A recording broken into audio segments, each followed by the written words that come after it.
Hi hello ನಮಸ್ತೆ ಗೆಳೆಯರೆ. ಇವತ್ತು ಬಂದು ಒಂದು ಹಾಟ್ ಟಾಪಿಕ್ ಅನ್ಬೋದು. ಹಾಟ್ ಟಾಪಿಕ್ ಅಂದರೆ ತರಕಾರಿನಲ್ಲಿ ಯಾವ್ದು ಇರ್ತದೆ, ತರಕಾರಿನಲ್ಲಿ ಸದ್ದು ಮಾಡೋದೇ ಫಸ್ಟು ಬೆಳೆ ಅಂದರೆ ಟೊಮೊಟೊ ಬೆಳೆ. ಇತ್ತೀಚಿನ ದಿನಗಳಲ್ಲಿ ನಿಮಗೆ ಗೊತ್ತಿರ್ಬೋದು, ಸಸಿ ಹಾಕಿದ್ರೆ ಗಿಡ ಮಾಡೋದಕ್ಕೆ ಶತಾಯ ಗತಾಯ ಅಂತ ರೈತರು ಏನೆಲ್ಲ ಆಪ್ಷನ್ಸ್ ಇದೆಯೋ ಎಲ್ಲನೂ ಟ್ರೈ ಮಾಡ್ತಾ ಇದ್ದಾರೆ. ಆದರೆ ನಮ್ಮ ಸೂರ್ಯ ದೇವ ಸ್ವಲ್ಪನೂ ಕರುಣೆ ಇಲ್ದಿರ ಸುಡ್ತಾನೆ ಅವನೇ. ಸೊ ಅದು ಬಂದು ನ್ಯಾಚುರಲ್ ಆಗಿ ಪ್ರಾಕೃತಿಕವಾಗಿ ಅದು ನಡಿಲೇಬೇಕು, ಬಿಸಿಲು ಬೀಳಲೇಬೇಕು. ಬಿಸಿಲೇ ಬಿದ್ದಿಲ್ಲ ಅಂತ ಹೇಳಿದ್ರೆ ಇನ್ನು ನಾವು ಮನುಷ್ಯರು ಬದುಕಕ್ಕೆ ಆಗಲ್ಲ, ಆ ರೀತಿ ಒಂದು ಪರಿಸ್ಥಿತಿ ಬರ್ತದೆ. ಹಂಗಂತ ಹೇಳ್ಬಿಟ್ಟು ಇಷ್ಟು ಸುಟ್ರೇನೋ ಕಷ್ಟ. ವಾತಾವರಣದಲ್ಲಿ ತೇವಾಂಶ ಇಲ್ಲ, ಮಳೆ ಬಿದ್ದಿಲ್ಲ, ಇದೆಲ್ಲ ಒಂದು ರೀಸನ್ನು ಈ ಒಂದು ಸಸಿಗಳ ಮೇಲೆ ಪ್ರಭಾವ ಬೀರ್ತಾ ಇದೆ. ಸೊ ಇವತ್ತು ಈ ಒಂದು ವಿಡಿಯೋದಲ್ಲಿ ಬಂದು ಅದ್ರ ಬಗ್ಗೆನೇ ಒಂದು ಟಾಪಿಕ್ನ ಮಾಡೋಣ ಅಂತ ನಿಮ್ಮ ಮುಂದೆ ಬಂದಿರೋದು. ನಮ್ಮ ಜೊತೆ ಒಂದು ರೈತರಿದ್ದಾರೆ. ಆ ರೈತರ ಒಂದು ಇಂಟ್ರೊಡಕ್ಷನ್ ಜೊತೆಗೆ ವಿಡಿಯೋ ಸ್ಟಾರ್ಟ್ ಮಾಡೋಣ, ಬನ್ನಿ. ಅಣ್ಣ ನಮಸ್ಕಾರ. ನಮಸ್ಕಾರ ಅಣ್ಣ, ನಿಮ್ಮ ಹೆಸರು ಮತ್ತೆ ನಿಮ್ಮ ಊರಣ್ಣ? ನನ್ನ ಹೆಸರು ಮಂಜುನಾಥ್ ಅಂತ, ದಿನಾರಹಳ್ಳಿ, ಮಾಲೂರು ತಾಲೂಕು, ಕೋಲಾರ ಡಿಸ್ಟಿಕ್. ಅಣ್ಣ, ಎಷ್ಟು ವರ್ಷಗಳಿಂದ ಟೊಮೊಟೊ ಕೃಷಿ ಮಾಡ್ತಾ ನಾವು ಒಂದು 25-30 ವರ್ಷದಿಂದ ಮಾಡ್ತಾನೆ ಇದ್ದೀವಿ. ಅವಾಗಿಂದ ಮಾಡ್ತಾ ಇದ್ದೀರಾ? ಈ ಒಂದು ಕಷ್ಟ ಅವಾಗಿಂದ ಯಾವಾಗಾದ್ರೂ ಬಿದ್ದಿದ್ದೀರಾ? ನಾರುಗಳು ಅನ್ಸಕ್ ಅವಾಗೆಲ್ಲ ಏನು ಚೆನ್ನಾಗಿತ್ತು. ಈಗೆಲ್ಲ ನೋಡು, ಗಿಡ ಉಂಡ್ಬಿಟ್ಟು ಲೋಟಗಳು ಎಲ್ಲ ಇಟ್ಟಿದ್ವಿ. ಬಿಸಿ ಟೆಂಪರೇಚರ್ 36 ಆಗಿದೆ ನಮ್ಮ ಮಾಲೂರು. ಅಣ್ಣ, ಇಲ್ಲೇನೋ 36, ನಮ್ಮ ಉತ್ತರ ಕರ್ನಾಟಕಕ್ಕೆ ಹೋದ್ರೆ 46 ಆಗೋದಂತವ್ರ. ಹೌದು, 46 ಆಗಿದೆ ಅಂತ ಹೇಳ್ತಾರೆ. ಪಾಪ ಇಲ್ಲೇ ನಾವು ಸಸಿಗಳು ನಾವಾದ್ರೂ ಒಂದ್ ಸ್ವಲ್ಪ ಹೊತ್ತು ಏನಾದ್ರು ಹಂಗೆ ಅನ್ಸಿದ್ರೆ ನೆರಳಕ್ ಓಡೈತೀರಿ. ಸಸಿಗಳು ಎಲ್ಲಿ ಕಳ್ಸೋದು? ಎಲ್ಲಿಗೂ ಕಳ್ಸೋದು. ಅದಕ್ಕೆ ಅವಕ್ಕೆ ಸೇಫ್ ಆಗಿರ್ಲಿ ಅಂತ ಲೋಟ ಕೊಟ್ಟಿರೋದು. ಲೋಟ ಕೊಟ್ಟಿದ್ವಿ. ಅಣ್ಣ, ಈಗ ಈ ಒಂದು ಸಸಿಗಳು ನೋಡೋದಾದ್ರೆ ಒಂದರ ಬೆಳವಣಿಗೆ ಜಾಸ್ತಿ ಇದೆ, ಒಂದರ ಬೆಳವಣಿಗೆ ಕಡಿಮೆ ಇದೆ. ಒಟ್ಟಾರೆ ನೋಡೋದಾದ್ರೆ ಈ ಒಂದು ಸಸಿ ನಾಟಿ ಮಾಡಿ ಎಷ್ಟು ದಿನಗಳಾಗಿದೆ? ಇದು ನಾಟಿ ಮಾಡಿ 15 ದಿವಸ ಆಗಿದೆ. ಮುಂಚೆ ಒಂದ್ಸಾರಿ ಮಾಡಿದ್ವಿ, ಅದು ನಾರು ಸೆಟ್ ಆಗಿಲ್ಲ, ಸ್ವಲ್ಪ ಎಳೆ ನಾರು ತಂದು ಹಾಕ್ಬಿಟ್ವಿ. ಟೆಂಪರೇಚರ್ ಜಾಸ್ತಿ ಆಗ್ಬಿಡ್ತು ಅಂದ್ಬಿಟ್ಟು ಅದೆಲ್ಲ ಹೋಗಿರೋದೆಲ್ಲ ತೆಗೆದ್ಬಿಟ್ಟು ಬೇರೆದು ನಾರು ತಗೊಂಬಂದು ಇವಾಗ ಹಾಕಿದೀವಿ. ಒಂದ್ ದೊಡ್ಡದು ಒಂದ್ ಚಿಕ್ಕದಾಗ್ಬಿಟ್ಟಿದೆ. ಓಕೆ, ಅದ್ರಲ್ಲಿ ಉಳಿದಿರೋದು ಒಂದೊಂದು ದೊಡ್ಡದಾಗಿದೆ, ಇನ್ನ ಉಳಿದಿರೋದೆಲ್ಲ ಹಿಂದೆ ಹಾಕಿರೋದು. ಓಕೆ ಅಣ್ಣ, ಈಗ ಈ ಒಂದು ವಿಸ್ತೀರ್ಣ ನೋಡೋದಾದ್ರೆ ಎಷ್ಟಿದೆ ಅಣ್ಣ? ಇದು 3/4 ಎಕರೆ ಇದೆ. ಎಷ್ಟು ಸಸಿಗಳು ಹಾಕಿದೀರಾ ಇದಕ್ಕೆ? ಒಂದು 3,500 ಹಾಕಿದ್ವಿ. 3,500. ಸ್ವಲ್ಪ ಹತ್ರ ಏನಾದ್ರು ಹಾಕಿದೀರಾ? 1.25 ಅಡಿಗೆ ಹಾಕಿದ್ವಿ. ಹತ್ತತ್ರ 1 ಎಕರೆನೆ ಬರ್ತದ ಅಣ್ಣ? ಅಂದ್ರೆ 3/4 ಎಕರೆಗೆ ಜಾಸ್ತಿ, 1 ಎಕರೆ ಅಂತ ಭಾಗ ಇಟ್ಟಿರೋದು. ನಾವು ಅಳತೆ ಸರ್ವೆ ಮಾಡಿಲ್ಲ. ಆ ಲೆಕ್ಕಾಚಾರಕ್ಕೆ ಒಂದು 3,500 ಬಿದ್ದಿದೆ. 1.25 ಅಡಿ ಒಂದು ಗಿಡದಿಂದ ಸಾಲಿನ ಸಾಲಿಗೆ 5 ಅಡಿ ಹಾಕಿದ್ವಿ. 5 ಅಡಿ ಹಾಕಿದ್ವಿ. ಅಣ್ಣ, ಈಗ ಇಷ್ಟೊತ್ತು ನಾವು ಟಾಪಿಕ್ ಬಂದಿರೋದೇ ಅದೇ ಬಿಸಿಕ ನಾರುಗಳು ಅಂಟಿಸ್ತಾ ಇಲ್ಲ ಅಂತ. ಹೌದು. ಇವಾಗ ಫಸ್ಟ್ ಸ್ಟಾರ್ಟಿಂಗ್ ಬಂದು ನೀವೇನ್ ಮಾಡಿದಿರಾ, ಪೇಪರ್ ಗ್ಲಾಸ್ಗಳನ್ನ ಹಾಕಿರ್ತೀರ. ಹೌದು. ಈಗ ಸಸಿ ಏನ್ ರೇಟ್ ಬಿತ್ತಣ್ಣ? ಸಸಿ ಇದು ನಾಟಿ ಸಾಹು ಅಂತ ₹1 ಬಿದ್ದಿದೆ. ಸಸಿ ಅದಾದ್ಮೇಲೆ ಈಗ ಒಂದು ಪೇಪರ್ ಗ್ಲಾಸ್ ಏನಿದೆ ಇದಕ್ಕೆ ಎಷ್ಟು ಕೊಡಿ? ಅದು 30 ಪೈಸೆ ಏನೋ ಬಿದ್ದಿದೆ. 30 ಪೈಸೆ. ಅಣ್ಣ, ರೈತರು ಕೆಲವೊಬ್ರು ಇದನ್ನೆಲ್ಲ ಹಾಕ್ಬೇಕು ಅಂತ ಹೇಳಿದಾಗ ಒಂಥರ ಕಿಂಡಲ್ ಆಗಿ ಮಾತಾಡ್ತಾರೆ.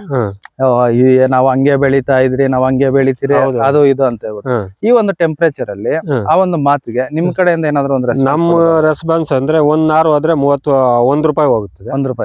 ₹1ಗೆ 3-4 ಲೋಟ ಬರ್ತದೆ. ಆ ವಿಚಾರದಲ್ಲಿ ನಾವು ಲೋಟ ಹಾಕಿದ್ವಿ. 3 ಲೋಟ ಬರ್ತದೆ. ಓಕೆ, ನಾವು ಸಸಿಗೆ ₹1 ಕೊಡ್ತೀರಿ, ಅದ್ರ ಜೊತೆಗೆ ಇನ್ನು 30 ಪೈಸೆ ಹಾಕ್ಬಿಟ್ರೆ ನಾರೇ ಹೋಗಲ್ಲ. ಅವಾಗ ನಮ್ಗೆ ಉಳಿತಾಯ. ಇವಾಗ ಒಂದ್ ಕಡೆಯಿಂದ ಸಸಿ ಹೋಗ್ಬಿಡ್ತ ಅಂತ ಹೇಳಿದ್ರೆ ₹3,500 ಹಾಕ್ಬೇಕು.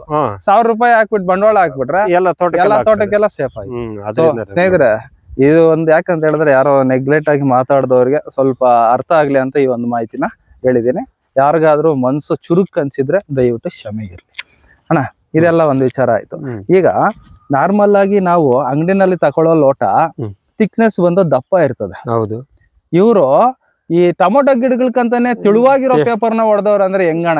ಅವ್ರು ಹೆಂಗಿದ್ರು ತಗೊಂತಾರೆ ಅನ್ಬಿಟ್ಟು ತೆಳುವಾಗಿರೋ ಪೇಪರ್ ಹೊಡೆದಿದ್ದಾರೆ. ನೋಡಿದ್ರ, ರೈತ ಎಲ್ಲಿ ಎತ್ತ ಸುತ್ತಿನೋ ರೈತರಿಗೆ ಕಡಿಮೆ ಮಾಡ್ಬೇಕು. ನಾನು ಅಂದ್ಕೊಂತ ಇದ್ದೆ, ಏನಿದು ಸ್ಟ್ರೆಂತೇ ಇಲ್ಲ ಲೋಟಗಳು ಅನ್ಕೊಂತ ಇದ್ದೆ, ಬಳಕ್ತಾ ಇದೆ ಅಂತ. ಇಲ್ಲಿ ನೋಡೋದಾದ್ರೆ ಈ ರೀತಿ ಇದೆ. ಅಣ್ಣ, ಈ ಒಂದು ಓಲುಗಳು ಕೆಲವೊಂದು ತೋಟಗಳಲ್ಲಿ ನಾನ್ ಗಮನಿಸಿದೀನಿ, 2 ಇಂಚ್ ಹಾಕ್ಬಿಡ್ತಾರೆ.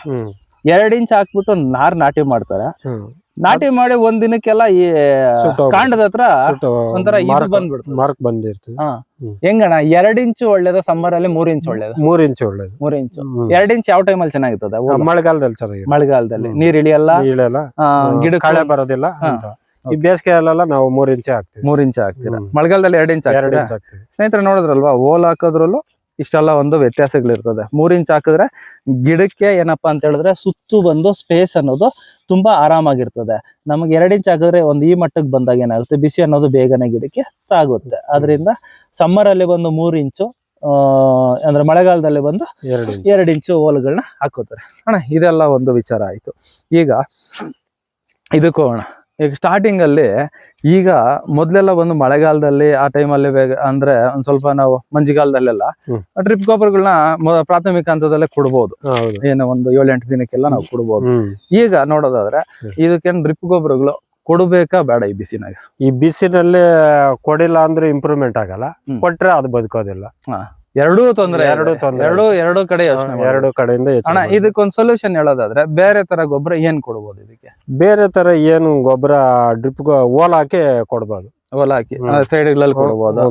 ಅದನ್ನ ಬಿಟ್ರೆ ಅಣ್ಣ ಈ ಲಿಕ್ವಿಡ್ ಗೊಬ್ಬರಗಳು ಅದು ಲಿಕ್ವಿಡ್ ಗೊಬ್ಬರಗಳು ಅಂದ್ರೆ ಕ್ಯಾನು ಯೂನಿಕ್ ಆಸಿಡ್ ಜೊತೆಯಲ್ಲಿ ಒಂದು 19 1261 ಬಿಟ್ರೆ ಅದು ಕೂಲ್ ಆಗಿರ್ತದೆ ಅಂತ.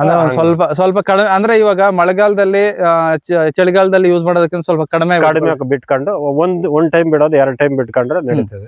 ಈಗ 3 kg ಬಿಡೋ ಜಾಗದಾಗ 1.5 kg, 4 kg ಬಿಡೋ ಜಾಗದಾಗ 2 kg. ಅದ್ರ ಜೊತೆಗೆ ಯೂಮಿಕ್ ಆಸಿಡ್ ಅಂತ, seaweed extract, fulvic acid, amino acid ಇದೆಲ್ಲ. ಈಗ ಸರ್ ಇದೆಲ್ಲ ಒಂದು ವಿಚಾರ ಆಯ್ತು. ಒಂದು 15 ದಿನದವರೆಗೆ ಈ ಕಾಂಡ ಕೊಳೆ ರೋಗ ಏನಂದ್ರೆ ಬೇರ್ ಬಿಟ್ಟಿರೋದಿಲ್ಲ, ಕಾಂಡದ ಹತ್ರ ಒಂದ್ ಸ್ವಲ್ಪ ತೇವಾಂಶ ಜಾಸ್ತಿ ಆದ್ರೆ, ಅಥವಾ ಈ ಪೇಪರ್ ನಾವು ನೀರ್ ಬಿಟ್ಟಿರ್ತೀರಿ, ಈ ಪೇಪರ್ ಒಳಗಿರೋ ಹಬೆ ಏನಾದ್ರು ಇದಾಗಿ ಕಾಂಡದ ಹತ್ರ ಕೊಳೆ ರೋಗ ಬರ್ತದೆ ಅಣ್ಣ. ಇದು ಇದ್ ಮಾಡ್ಬೇಕಂದ್ರೆ ಸ್ಟಾರ್ಟಿಂಗ್ ಅಲ್ಲಿ ಡ್ರಿಂಚಿಂಗ್ ಅದು ಮಾಡ್ತೀವಿ ಅಣ್ಣ. ಎಷ್ಟು ದಿನಕ್ಕೆ ಮಾಡ್ತೀವಿ? ಒಂದು 10 days ಮಾಡ್ತೀವಿ. 10 days ಗೆಲ್ಲ ಒಂದು ಡ್ರಿಂಚಿಂಗ್ ಕೊಡ್ತೀವಿ ಅಣ್ಣ. ಯಾವ್ದು ಕೊಡ್ಬೋದಣ್ಣ? ರೆಡಮಿಲ್ ಗೋಲ್ಡ್, ಕ್ಲೋರಾ ಆ ಟೈಪ್ ಕೊಡ್ತೀವಿ. ಆ ಟೈಪ್ ಕೊಡ್ತೀರಾ? ಅದನ್ನ ಬಿಟ್ರೆ ಅಣ್ಣ ಈ ಕ್ಯಾಸ್ಕೇಡ್ ಅಂತವೇನಾದ್ರು ಅವೇನು ನಾವೇನು ಮಾಡಿಲ್ಲ. ರೆಡಮಿಲ್ ಗೋಲ್ಡ್, ಕ್ಲೋರೋ 20 ಓಕೆ ಸ್ನೇಹಿತರೆ ನೋಡಿದ್ರಲ್ವಾ, ಇದೆಲ್ಲ ಬಂದು ಒಂದು ಪ್ರಾಥಮಿಕ ಹಂತದಲ್ಲಿ ಗಿಡಗಳನ್ನ ಸಮ್ಮರ್ ಅಲ್ಲಿ ಈ ರೀತಿಯಾಗಿ ಮೇಂಟೈನ್ ಮಾಡ್ಕೊಬೇಕು. ನಾವು ಬೇರೆ ಟೈಮಲ್ಲೆಲ್ಲ ಬಂದು ಬಿಸಾಕಿದ್ರೆ ಬೆಳೆ ಆಗ್ತದೆ ಅಂತ ಹೇಳ್ತಾರೆ. ಇವಾಗ ಎಷ್ಟೇ ಕಷ್ಟಪಟ್ಟು ಇದನ್ನ ನೀಟಾಗಿ ಬೆಳಿಬೇಕು ಅಂತ ಇನ್ವೆಸ್ಟ್ಮೆಂಟ್ ಎಲ್ಲ ಜಾಸ್ತಿನೇ ಹಾಕಿ ಮಾಡ್ತಾ ಇದ್ರೂ ಸಹ ಸಸಿಗಳು ಸಾಯೋ ತೊಂದರೆಗಳು ಜಾಸ್ತಿ ಇದೆ. ಸೊ ಈಗ ರೈತರ ಜೊತೆ ನಾವು ಡಿಸ್ಕಸ್ ಮಾಡ್ದಂಗೆ ದಯವಿಟ್ಟು ಯಾರಾದರೂ ಇಲ್ಲಿಂದ ಆಚೆಗೆ ಪೇಪರ್ ಬೆಡ್ ಅಲ್ಲಿ ಟೊಮೊಟೊ ಸಸಿಗಳನ್ನ ನಾಟಿ ಮಾಡೋದಕ್ಕೆ ಮೊದಲು ಇದನ್ನೆಲ್ಲ ಅಂಶಗಳನ್ನ ನೆನಪಲ್ಲಿ ಇಟ್ಕೊಳ್ಳಿ. ಮೊದಲನೇದಾಗಿ ಓಲ್ ದೊಡ್ಡದಾಗ್ಕೊಳ್ಳಿ, ಎರಡನೇದಾಗಿ ಪೇಪರ್ ಗ್ಲಾಸ್ನ ಬಳಕೆ ಮಾಡಿ, ಮೂರನೇದಾಗಿ ಬಿಸಿನಲ್ಲಿ ನೀರು ಕೊಡಕ್ಕೆ ಹೋಗ್ಬೇಡಿ. ಆದಷ್ಟು ಅರ್ಲಿ ಮಾರ್ನಿಂಗು ಕೊಡ್ರಿ. ಶಿಫ್ಟ್ ಕರೆಂಟ್ ಇದೆ ನೀನೇನೋ ಹೇಳ್ಬಿಡ್ತೀಯಾ ಅಂತ ಕೆಲವೊಬ್ರು ಹೇಳ್ಬೋದು. ಶಿಫ್ಟ್ ಕರೆಂಟ್ ಇರೋಂಥವ್ರು ರಾತ್ರಿ ಕೊಡ್ತಾರಲ್ಲ, ಆ ಶಿಫ್ಟ್ ಟೈಮಲ್ಲಿ ಒಂದು ಸ್ವಲ್ಪ ನೀರು ಕೊಡೋದು ಉತ್ತಮ. ಯಾಕಂತ ಹೇಳಿದ್ರೆ ಡೇ ಟೈಮಲ್ಲಿ ನಾವು ಕೊಟ್ಟಾಗ ಏನಾಗುತ್ತೆ, ಈ ಮಲ್ಚಿಂಗ್ ಎಲ್ಲ ಕಾದಿರ್ತದೆ. ಆ ಕಾದಿರೋವಾಗ ನಾವು ನೀರು ಬಿಟ್ಟಾಗ ಒಳಗಡೆ ಇರುವಂತ ಬಿಸಿ ಎದ್ದಾಗ ಗಿಡದ ಕಾಂಡದ ಹತ್ರ ಬಂದು ಕಾಂಡ ಕೊಳೆ ರೋಗ ಬರ್ತದೆ. ಇದರಿಂದ ಸಸಿ ಸಾಯೋ ಚಾನ್ಸಸ್ ಇರ್ತದೆ. ಇದೊಂದು ವಿಚಾರ. ಮತ್ತೆ ಅಣ್ಣ, ಗಿಡಗಳು ನಾಟಿ ಮಾಡೋವಾಗ ಕೆಲವೊಬ್ರು ಏನ್ ಮಾಡ್ತಾರೆ, ಕೂಲರ್ ಸಿಕ್ಕಲ್ಲ ಅಂತ ಹೇಳ್ಬಿಟ್ಟು ಓದ್ತಾರೆ. ಒಂದು 10 ಗಂಟೆ 11 ಗಂಟೆ ಟೈಮ್ ಆಗಿ ಮಾಡ್ತಾರೆ. ಸೂಕ್ತನ ಇದು? ಇದೆಲ್ಲ ಸೂಕ್ತ ಇಲ್ಲ. ಸಂಜೆ ಟೈಮ್ 4 ಗಂಟೆ ಮೇಲೆ ಮಾಡಿದ್ರೆ ಸೂಕ್ತ ಆಗಿರ್ತದೆ. 4 ಗಂಟೆ ಮೇಲೆ ಯಾಕಂದ್ರೆ ಸಾಯಂಕಾಲ ಮಾಡ್ತೀವಿ ಅಂದ್ರೆ ಸಾಯಂಕಾಲ ಇವತ್ತು 4 ಗಂಟೆಯಿಂದ ಬೆಳಿಗ್ಗೆ 10 ಗಂಟೆವರೆಗೂ ಬಿಸಿ ಇರೋದಿಲ್ಲ, ಕೋಲ್ಡ್ ಆಗಿರ್ತದೆ. ಗಿಡಕ್ಕೆ ಒಂದ್ ಸ್ವಲ್ಪ ಗಿಡ ನಿಂತ್ಕೊಂಡು ಇರ್ತದೆ, ಸ್ಟಡಿ ಆಗ್ತದೆ.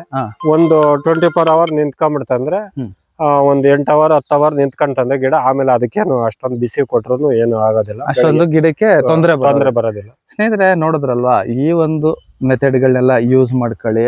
ಆದಷ್ಟು ನೀರನ್ನ ಏನಾದ್ರು ಕೊಡೋ ತರ ಇದ್ರೆ ಬೆಳಗ್ಗೆ 8-9 ಗಂಟೆ ಒಳಗಡೆ ಕೊಟ್ಬಿಡಿ. ಅದ್ರ ಮೇಲೆ ಕೊಡಕ್ ಹೋಗ್ಬೇಡಿ. ಅಥವಾ ನಿಮ್ಗೆ ಶಿಫ್ಟ್ ಕರೆಂಟ್ಗಳಿದ್ದಲ್ಲಿ ನೈಟಲ್ಲಿ ಕೊಟ್ರೆ ಸೂಕ್ತವಾಗಿರ್ತದೆ. ಇದೊಂದು ಮಾಹಿತಿನ ನೆನಪಲ್ಲಿ ಇಟ್ಕೊಳ್ಳಿ. ಜೊತೆಗೆ ಗೊಬ್ಬರಗಳ ವಿಚಾರಕ್ಕೆ ಬಂದಾಗ ದಯವಿಟ್ಟು ಡ್ರಿಪ್ ಗೊಬ್ಬರಗಳನ್ನ ಜಾಸ್ತಿ ಬೇಗ ಸ್ಟಾರ್ಟ್ ಮಾಡಬೇಡಿ. ಗಿಡಕ್ಕೆ ಕೊಟ್ರೇನು ಅಷ್ಟೇ ನಾರ್ಮಲ್ ಆಗಿ ಕೊಡೋದ್ರಲ್ಲಿ ಅರ್ಧ ಕೊಟ್ಕೊಂಡು ಬೆಳೆ ಮಾಡಿ ಅಂತ ಹೇಳಕ್ ಇಷ್ಟಪಡ್ತೀನಿ. ಅಣ್ಣ, ಇಷ್ಟೆಲ್ಲ ಒಂದು ಪುಟ್ಟದಾದ ಮಾಹಿತಿ ನಮ್ ಜೊತೆ ಹಂಚ್ಕೊಂಡ್ರೆ ನಿಮ್ ಟೈಮ್ ಏನಾದ್ರು ವೇಸ್ಟ್ ಮಾಡಿದಿರಿ ಇನ್ನೊಬ್ಬರಿಗೆ ಮಾಹಿತಿ ರೀಚ್ ಆಗುತ್ತೆ. ಓಕೆ, ಇಷ್ಟೆಲ್ಲ ಮಾಹಿತಿ ಹಂಚ್ಕೊಂಡಿದ್ದಕ್ಕೆ ಧನ್ಯವಾದಗಳು.